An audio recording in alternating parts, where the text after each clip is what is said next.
నా పేరు అర్జున్. నేను అరవింద సిబిఎస్ఈలో 5వ తరగతి చదువుతున్నాను. ఈరోజు నేను చెప్పబోయే కథ పేరు ఏమిటంటే తాబేలు ఇంకా పక్షి. గోదావరి ఒడ్డున ఉన్న చెట్టు నీడలో తాబేలు విశ్రాంతి తీసుకోవడానికి వచ్చింది. ఆ చెట్టు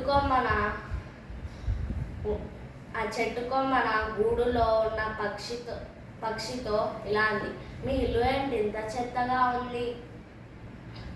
విరిగిపోయిన చెట్టు కొమ్మలతో కట్టుకున్నారు.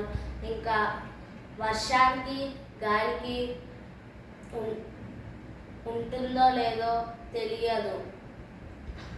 ఇంకా ఇది మీకేమి రక్షణ ఇస్తుంది?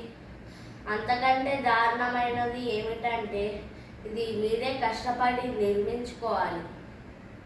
అదే నా పైన ఉన్న గూడు చూడు ఎంత బలంగా ఉందో. ఇతర గూడులు ఇంత గట్టిగా ఉండవు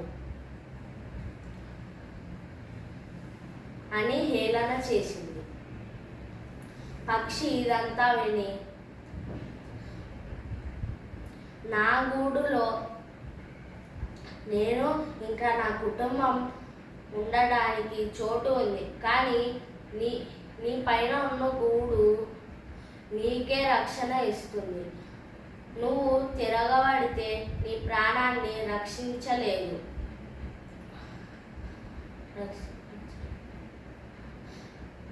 నీ గూడు కంటే నా గూడే విలువైనది అని బదులించింది నీతి. అందరికంటే మనదే గొప్ప అనుకోకూడదు. ఎవరిది వాళ్ళకే ఉంటుంది. Thank you.